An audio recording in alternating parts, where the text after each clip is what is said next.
नमस्कार दोस्तों, स्वागत है आपका YouTube channel engineering diploma book पर। और मेरा नाम है शाहिद। आज हम इस वीडियो में frequency response of common emitter amplifier इस टॉपिक पर डिस्कस करेंगे। लेकिन वीडियो स्टार्ट करने से पहले मेरी आपसे रिक्वेस्ट है कि प्लीज़ वीडियो को स्टार्ट टू एंड देखना, वीडियो को पूरा देखना, कोई भी पार्ट मिस मत करना या कहीं भी स्किप मत करना, पूरा वीडियो देखना, क्योंकि यहाँ से लगभग 3-4 पार्ट्स में इस टॉपिक पर मेरे वीडियोस बनने वाले हैं और ये टॉपिक आपके लिए इम्पोर्टेंट है। बहुत ही सिंपल तरीके से मैं आपको समझाऊंगा, तो प्लीज़ मेरे साथ बने रहिए। और वीडियो अच्छा लगा तो प्लीज़ लाइक, शेयर और चैनल को सब्सक्राइब कीजिए। और चैनल को सब्सक्राइब करते वक्त बेल आइकॉन पर प्रेस करके ऑल पर क्लिक कीजिए, जैसे कि आपको मेरे चैनल के सभी वीडियोस का नोटिफिकेशन मिल सके। तो चलो स्टार्ट करते हैं हम।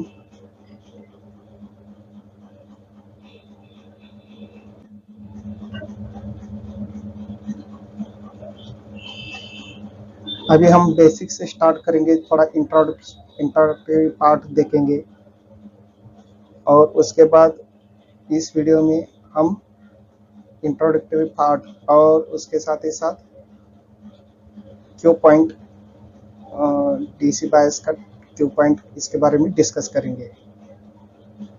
तो ट्रांजिस्टर, इसको बीजेटी भी कहा जाता है, बाई जंक्शन ट्रांजिस्टर। ए जो है ये दो टर्म से बनता है, ट्रांजिस्टर ए वर्ड। इसमें दो वर्ड्स रहते हैं इसके अंदर, ट्रांसफर और रजिस्टर। ट्रांस यानी ट्रांसफर और रजिस्टर यानी कि रजिस्टर। ये दो वर्ड्स से मिला के ट्रांजिस्टर ए वर्ड बना है। और इसका मतलब ट्रांसफर एंड रजिस्टर का मतलब है कि ए रेजिस्टेंस को ट्रांसफर करता है किधर से किधर, लो रेजिस्टेंस से हाई रेजिस्टेंस सर्किट की तरफ ए रेजिस्टेंस को ट्रांसफर करता है, इसलिए इसको ए नाम मिला है ट्रांजिस्टर।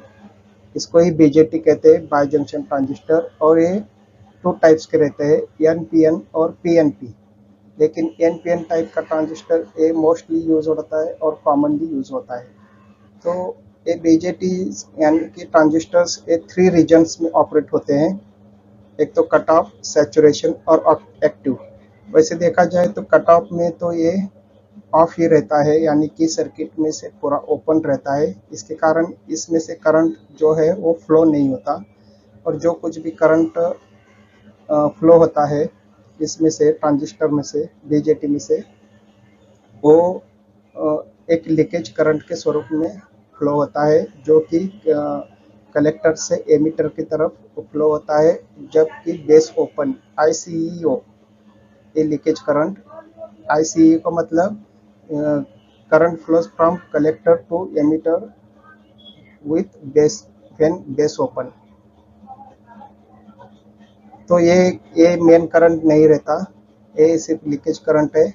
तो इसलिए ट्रांजिस्टर ये सर्किट में से ओपन रहता है, यानी कि ट्रांजिस्टर पूरा बंद ऑफ रहता है।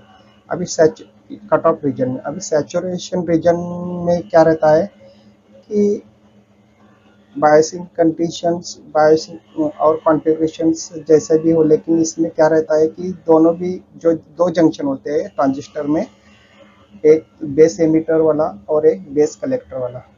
तो ये दो जंक्शन है, बेस एमिटर और बेस कलेक्टर जंक्शंस बीजेटी के, ये दोनों भी फॉरवर्ड बायस में रहते हैं। और अगर फॉरवर्ड बायस में ये दोनों जंक्शन रहे तो ये दोनों भी जंक्शन शॉर्ट सर्किटेड रहते हैं, सर्किट में शॉर्ट सर्किटेड रहते हैं, यानी कि शॉर्ट सर्किट रहते हैं इसमें सैचुरेशन रीजन में। और एक्टिव रीजन में क्या रहता है कि चाहे बायसिंग कंडीशंस और कॉन्फ़िगरेशंस जैसा भी हो, लेकिन इसमें हमेशा ध्यान रखना चाहिए कि बेस एमिटर वाला जो जंक्शन है, बीई जंक्शन, ये हमेशा फॉरवर्ड बायस में रहता है, हमेशा फॉरवर्ड बायस में रहता है।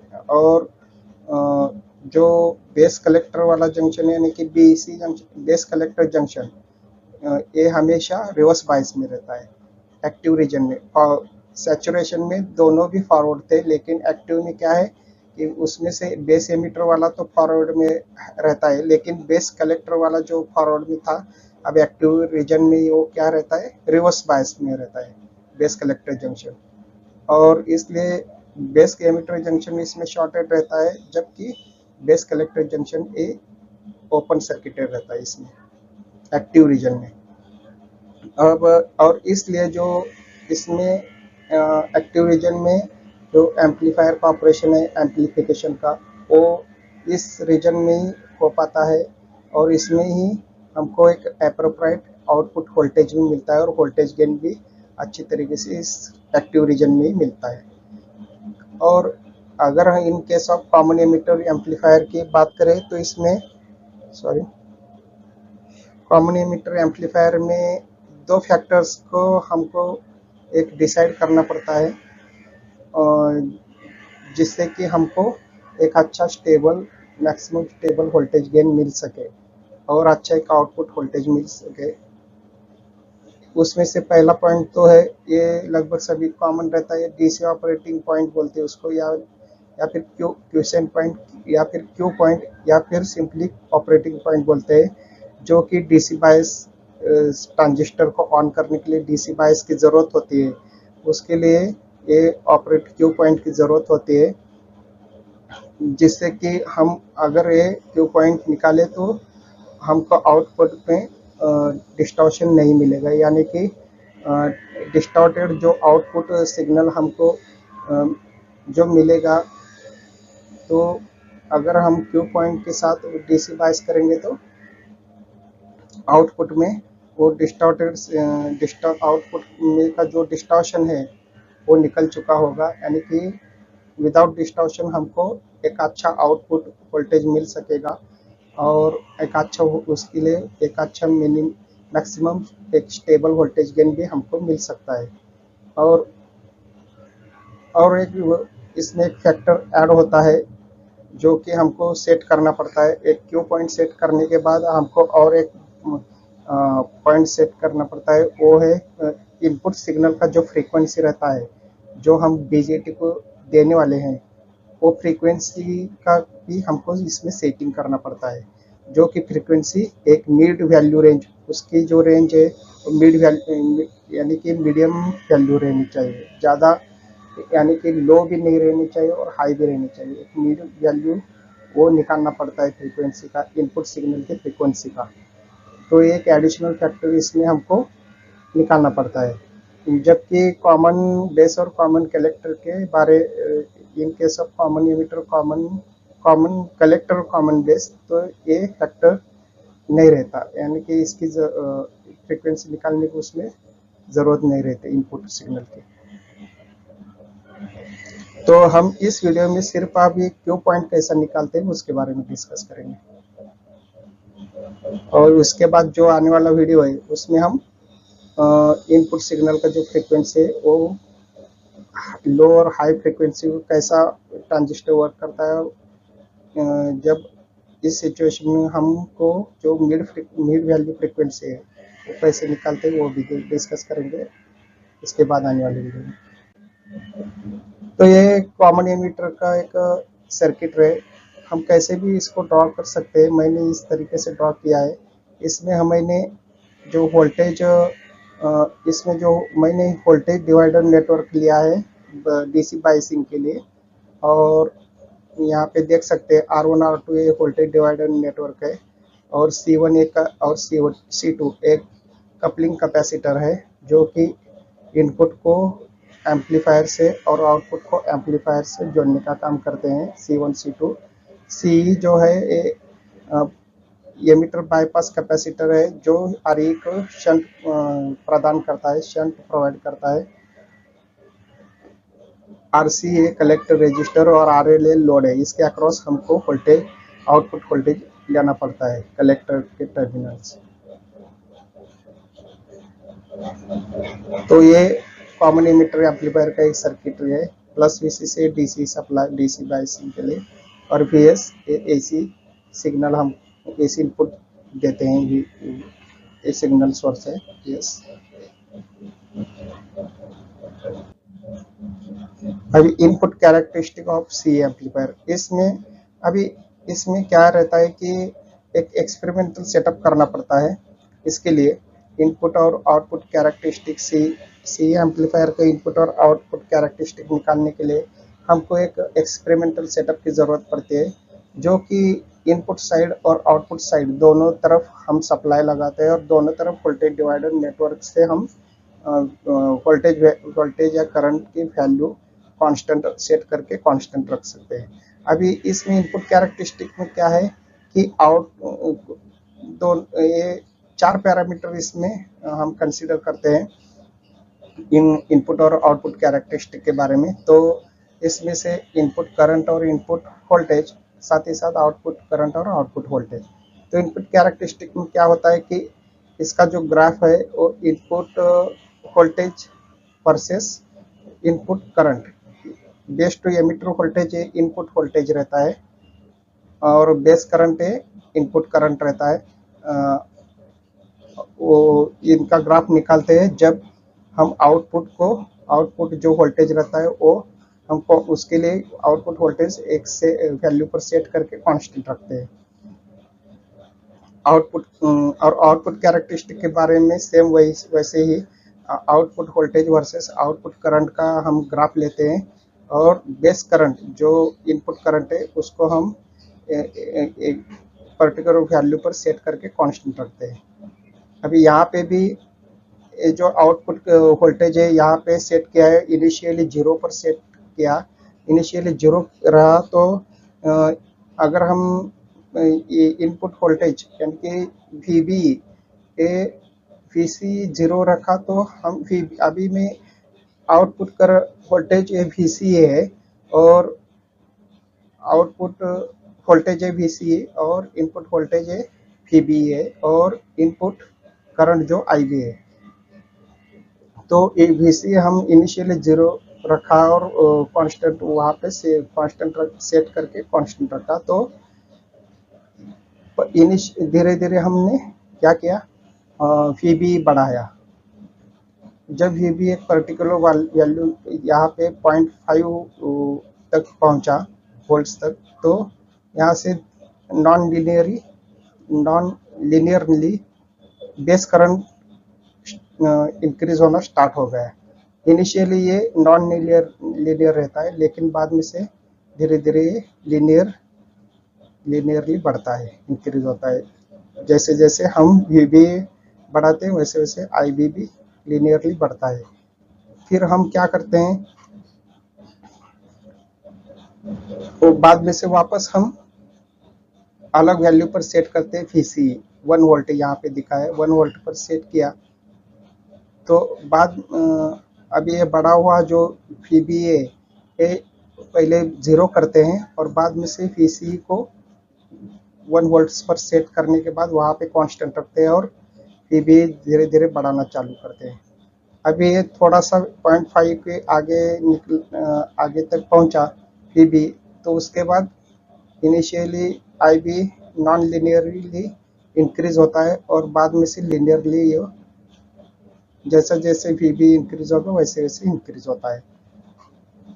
ऐसा हम अलग अलग सेट वैल्यूज पर VC के जो सेट वैल्यूज है अलग अलग वैल्यूज पर कांस्टेंट रख के VB अक्रॉस IB का जो ऑब्जर्वेशन है वो चेक करते हैं।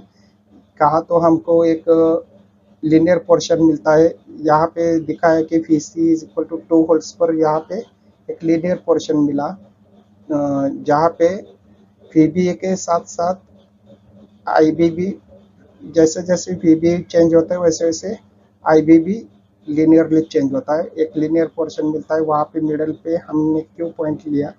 Q पॉइंट के अराउंड हमको VB में चेंज वर्सेस IB में चेंज, यहाँ पे एक स्लोप मिलता है। VB में चेंज वर्सेस IB में चेंज, स्लोप ये जो है वन ऑफ, और इसका जो स्लोप का रेसिप्रोकल ए है इनपुट रेजिस्टेंस। अभी यहाँ पे स्लोप इज इक्वल टू क्या होता है कि IB डिवाइडेड बाय VB, और वन अपॉन स्लोप यानी कि 1 upon IB divided by VB means R in, input resistance की वैल्यू यहाँ निकल सकती है। R in is equal to VB divided by IB।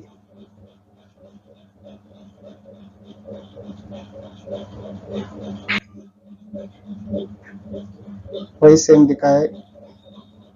यहाँ पे हमको एक पैरामीटर मिलता है इनपुट रेजिस्टेंस का, जैसा कि मैंने अभी डिस्कस किया। ये सब है,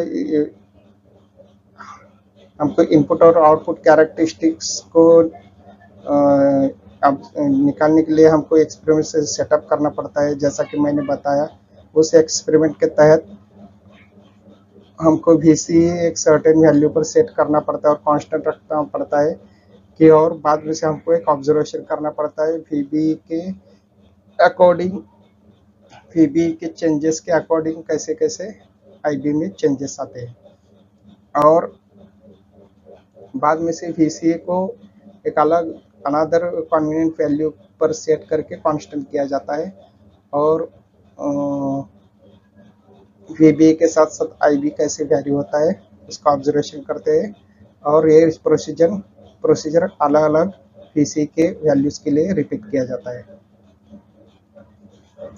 बाद में से एक रिलेशनशिप मिलता है हमको VB और IB के बीच में, जो कि इनिशियली नॉन लीनियर रहता है, लेकिन बाद में से जैसे जैसे VB हम इंक्रीज करते जाए वैसे वैसे IB भी इंक्रीज होता है, और लीनियर रिलेशनशिप बाद में से होता है।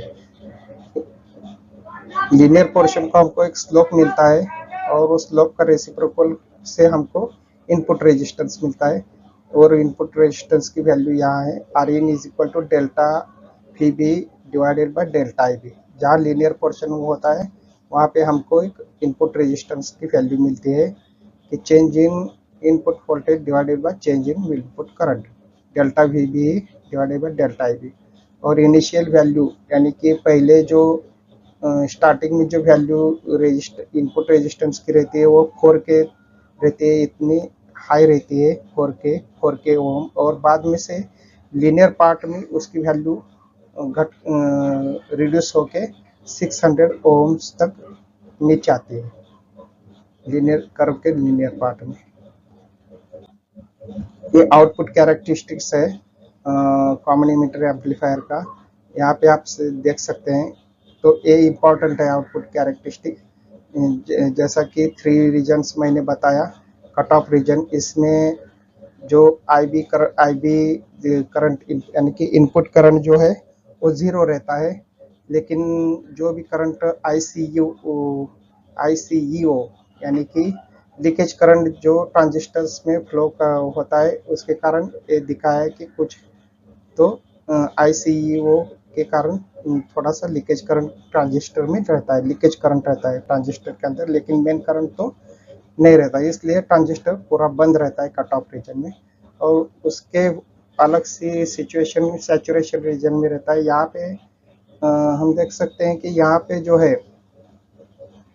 यहाँ पे कलेक्टर करंट जो है ज़्यादा रहता है कलेक्टर करंट, और बेस करंट की वैल्यू भी ज़्यादा रहती है, लेकिन यहाँ पे सैचुरेशन रीजन में हम एक स्मॉल बेस करंट अप्लाई करेंगे तो उसके हिसाब से हमको एक large amount of collector current नहीं मिल सकता यहाँ पे, तो इसलिए यहाँ पे गेन नहीं मिलता सैचुरेशन रीजन में, और यहाँ पे आउटपुट वोल्टेज भी नहीं मिलता है। ये collector to emitter voltage VC output voltage है, और वर्सेस कलेक्टर करंट यानी कि आउटपुट करंट का ये ग्राफ है।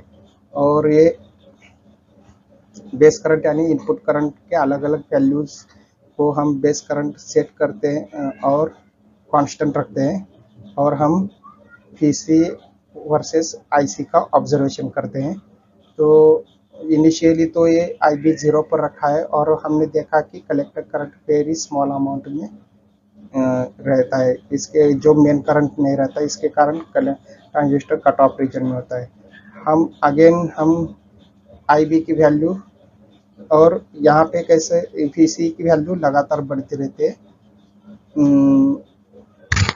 आईबी इज इक्वल टू 0 को, और हम बाद में से वीसी की वैल्यू वापस 0 करते हैं, वीसी की वैल्यू और आईबी की वैल्यू जो है बना बढ़ा के 14 माइक्रोएम्पर तक करने के बाद अचानक सा कलेक्टर करंट जो है ये नियर सैचुरेशन को इंस्टेंटली इंक्रीज होता है और उसके बाद वेरी स्मॉल वेरिएशन के साथ ये धीरे धीरे बढ़ता है। वेरी स्मॉल वेरिएशन इसमें आते हैं, जबकि वीसी इनिशियली बहुत कम वैल्यू में बढ़ता है, लेकिन बाद में से वीसी लगातार कंटिन्यूसली इंक्रीज होता है। कंटिन्यूसली वीसी में इंक्रीज जब चेंजेस जब आते हैं तब इसमें वेरी स्मॉल वेरिएशन के साथ ये भी कलेक्टर करंट इंक्रीज होता है। वापस हम जो वीसी बढ़ा हुआ है वापस हम 0 करते हैं और बाद में से एक अनदर वैल्यूज को आईबी सेट करके आईबी की वैल्यू बढ़ाते हैं। वही से सेम प्रोसीजर रिपीट होता है और जहाँ आईबी को एक 0 पर रखते हैं ऑन एक्स एक्सिस पर, तो यहाँ एक पॉइंट मिलता है हमको IB is equal to 0 X axis पर, और वाई एक्सिस पर जो है आईसी जो मैक्सिमम समझो यहाँ पे 40 मिली एम्पियर, तो आईबी भी हम nearly equal to maximum IC तक हम आईबी को बढ़ाते हैं और यहाँ पे वाई एक्सिस पर एक पॉइंट मिलता है और ये दोनों पॉइंट को ये सैचुरेशन पॉइंट बोलते हैं इसको और ये कट ऑफ पॉइंट, ये दोनों पॉइंट को जोड़ने के लिए हम एक स्ट्रेट लाइन निकालेंगे। तो ये स्ट्रेट लाइन जो है कर्व्स को अलग अलग पॉइंट्स पर इंटरसेप्ट करेगी। यहाँ पे दिखा है जैसे कि मैंने दिखा आर क्यू एस यहाँ पे, तो अलग अलग पॉइंट्स को इंटरसेप्ट करने के बाद जितने भी पॉइंट्स को इंटरसेप्ट किया वो सभी क्यू पॉइंट रहते हैं, लेकिन एक अच्छा क्यू पॉइंट ऑपरेटिंग पॉइंट ये मिडल वाला या फिर उसके मिडल के नियरेस्ट जो पॉइंट रहता है वो ऑपरेटिंग पॉइंट क्यू पॉइंट रहता है, और उसके अराउंड हम लीनियर पोर्शन रहता है कर्व का, और उसके अराउंड हम change in PC versus change in IC का हम ऑब्जर्वेशन करके वहाँ पे एक स्लोप मिल सकता है हमको, और इसका रेसिप्रोकल जो है आउटपुट रेजिस्टेंस हमको यहाँ से मिल सकता है।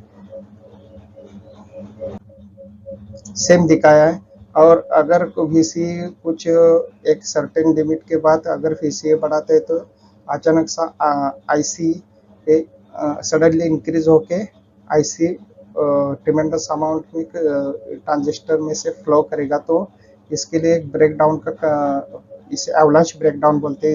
इससे के साथ जो हमारा बीजेटी है वो डैमेज हो सकता है, तो इससे बचने के लिए एक सर्टेन लिमिट तक हमको वीसी को बढ़ाना होता है।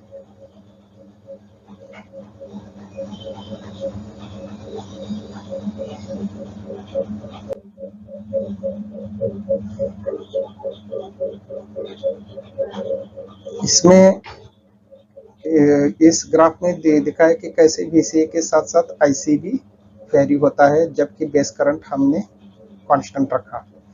तो बेस करंट पहले तो हमने 0 रखा और वीसी को 0 से स्टार्ट किया बढ़ाना और अलग अलग स्टेप्स में, तो और नोटिस किया कि कैसे आईसी को हर एक स्टेप में वैल्यू आईसी की चेंज होती है।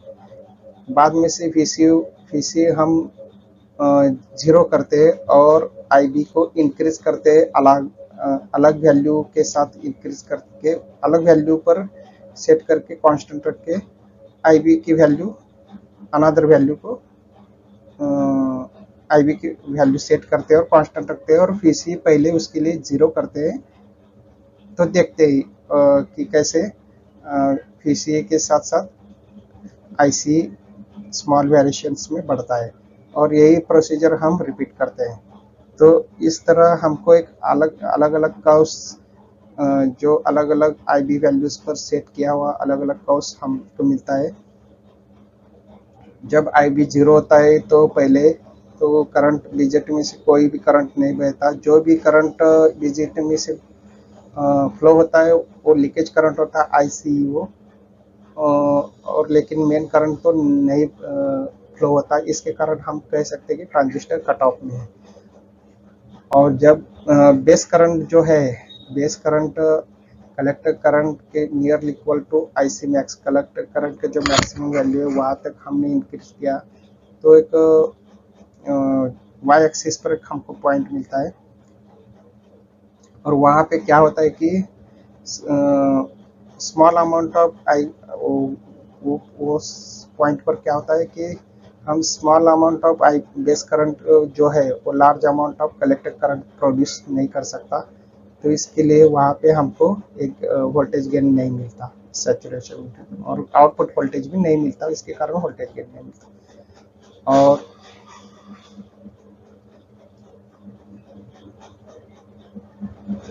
आईबी को 0 पर रखा और कांस्टेंट रखा सेट करके, तो आईसी अलग आईबी को 0 से लेकर दूसरे वैल्यू को सेट करके कांस्टेंट रखा, तो आईसी जो है वो अचानक सा नियरेस्ट सैचुरेशन की वैल्यू तक अचानक सा सडनली इंक्रीज होता है, और बाद में से वेरी स्मॉल वेरिएशंस जैसे जैसे पीसी में वेरी करते हैं हम, पीसी वेरी होता है, वैसे वैसे स्मॉल वेरिएशंस आईसी में आते हैं।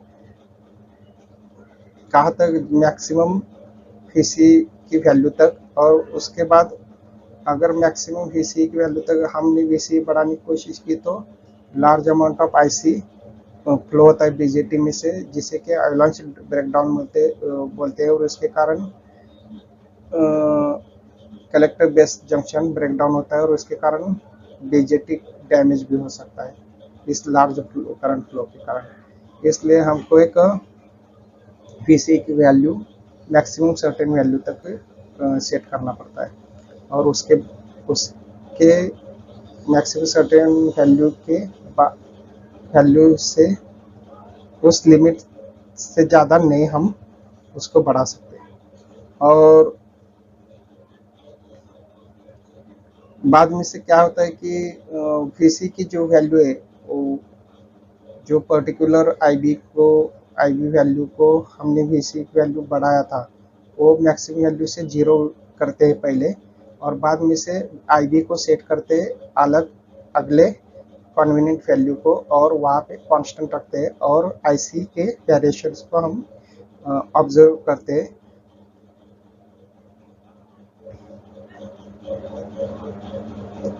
और यही प्रोसीजर हम लगातार रिपीट करते हैं तो अलग अलग कर्व्स मिलते हैं। आईबी के अलग अलग वैल्यूज के लिए अलग अलग कर्व्स मिलते हैं, और लीनियर पार्ट जो कर्व का रहता है उस वहाँ पे स्लोप मिलता है, और इसका रेसिप्रोकल जो रहता है वहाँ स्लोप का जो 1/, स्लोप यानी कि आउटपुट रेजिस्टेंस हमको एम्पलीफायर का मिलता है।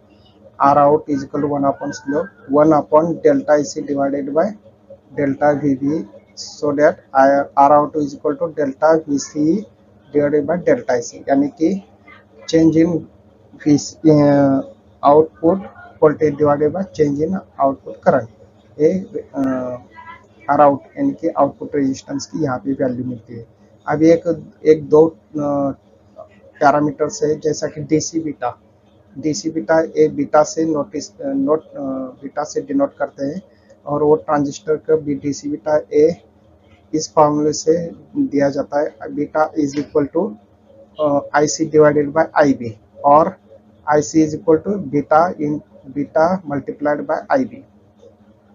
इट इज आल्सो कॉमन, यानी कि इसको बीटा को ये भी कहा जाता है कि कॉमन एमिटर का DC forward transfer current ratio.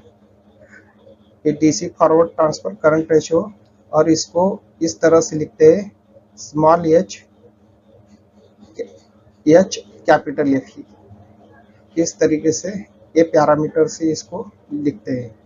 और इसकी वैल्यू 500 तक हाई भी हो सकती है। और एसी बीटा जो इसको बीटा एसी, इससे हम डिनोट करते हैं। ये ट्रांजिस्टर के एसी ऑपरेशन के लिए ज़रूरी होता है। और इसको हम delta IC divided by delta IB, इस फॉर्मूले से डे बीटा एसी निकालते हैं, यानी कि change in collector to the change in base current. और एसी बीटा जो है ये इस पैरामीटर से लिखते हैं एच स्मॉल एफ ई, यानी कि कॉमन एमिटर का AC forward transfer current ratio. ये दोनों पैरामीटर्स एच कैपिटल एफ ई और एच स्मॉल एफ ई, ये जो पैरामीटर्स है ये हमेशा बाय डिफॉल्ट मैन्युफैक्चरर के जो डाटा शीट में ये दिए होते हैं, यानी कि ये गिवन होते हैं। इसकी वैल्यू हमको अलग से निकालना नहीं पड़ती, ये बाय डिफॉल्ट मैन्युफैक्चरर का जो डाटा शीट है उसमें इनकी वैल्यूज दिए होते हैं। और ट्रांजिस्टर का जो करंट का फ्लो इससे इन इक्वेशन से देते हैं, I E is equal to I B plus I C, यानी कि आई बी प्लस आई सी को इस तरह से भी लिखते हैं, यहाँ पे दिया है मैंने beta I B plus beta into I B plus beta I B is equal to I B को कॉमन लीजिए तो 1 plus beta multiplied by I B, ये आई का फॉर्मूला।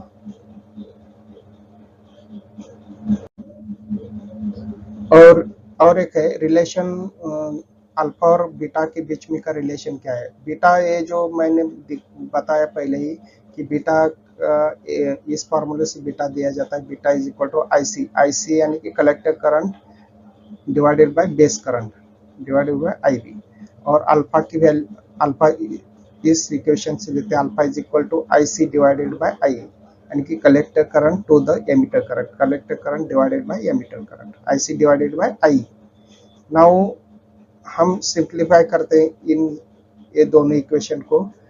इसका जो डेरिवेशन है टेक्स्ट बुक में दिया है, मैंने यहाँ पे नहीं दिया है, क्योंकि आप अगर इसका जो डेरिवेशन देखना चाहते हैं, ज़्यादा डिटेल में पढ़ना चाहते हैं, तो आप ऑनलाइन ऑफलाइन कोई भी मटेरियल यूज़ कर सकते हैं, टेक्स्ट बुक यूज़ करके देख सकते हैं। अभी बीटा इज इक्वल टू मैं डायरेक्ट इक्वेशन लिया, beta is equal to alpha divided by 1 minus alpha, यानी कि बीटा की जो वैल्यू है alpha divided by 1 minus alpha, जो कि सिंप्लीफाई करके alpha is equal to beta divided by 1 plus beta होता है।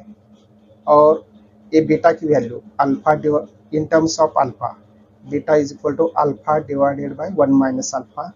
और ये अल्फा की value in terms of beta, alpha is equal to beta divided by 1 plus beta. और ये 1 माइनस अल्फा की value 1 minus alpha is equal to 1 divided by 1 plus beta. ये तीनों इक्वेशंस इंपॉर्टेंट है जो कि अल्फा और बीटा के रिलेशन को रिप्रेजेंट करते हैं। अभी यहाँ पे ग्राफ में मैंने जैसा कि मैंने बताया आई बी को एक्स एक्सिस पर आई सी इज इक्वल टू 0 रहता है, आई बी को 0 पर सेट किया तो ट्रांजिस्टर कट ऑफ में रहता है, जबकि वाई एक्सिस पर maximum I C nearly equal to I B को सेट किया तो ट्रांजिस्टर सैचुरेशन में रहता है, वहाँ पे आउटपुट वोल्टेज और गेन नहीं मिल सकता, यानी कि वहाँ पे small amount of I B ये large amount of I C produce नहीं कर सकता।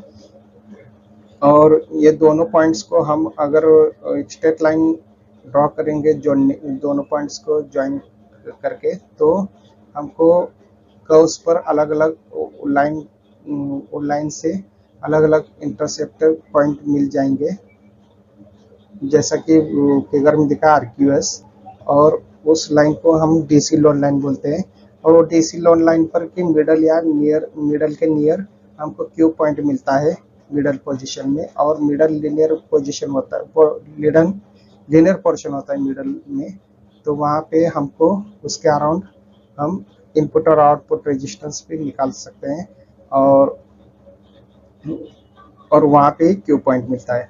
तो क्यू पॉइंट यानी कि क्यू सेंट पॉइंट या डीसी ऑपरेटिंग पॉइंट, और सिंपली ऑपरेटिंग पॉइंट भी कहा जाता है इसको। और ये डीसी बायस के लिए ज़रूरी होता है क्योंकि ये हमको एक अच्छा आउटपुट वोल्टेज और साथ साथ एक अच्छा आउटपुट और वोल्टेज और करंट गेन भी हमको प्रोवाइड करता है, जो विदाउट डिस्टॉर्शन रहता है। यानी कि हमको अगर एक क्यू पॉइंट नहीं निकालो, डिस्टॉर्टेड आउटपुट सिग्नल मिल जाएगा।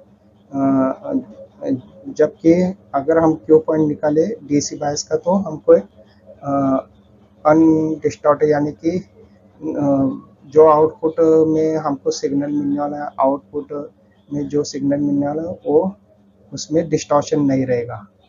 यानी कि विथ नो डिस्टॉर्शन वो से हमको आउटपुट सिग्नल मिल सकता है। तो इस वीडियो में बस इतना ही। आशा करता हूँ कि मैं आपको ये वीडियो पसंद आया होगा। मिलते हैं नेक्स्ट वीडियो में। नेक्स्ट वीडियो में हम डायरेक्ट सी एम्पलीफायर के फ्रीक्वेंसी जो दूसरा फैक्टर है फ्रीक्वेंसी रिस्पांस यानी कि फ्रीक्वेंसी निकालने का, उसके बारे में हम उस टॉपिक में डिस्कस करेंगे। तो और आपसे एक रिक्वेस्ट है कि आप जो इसके सी एम्पलीफायर जो टॉपिक है इसके अलग अलग रिसोर्सेज को भी देख लीजिए ऑनलाइन और offline. Thank you so much.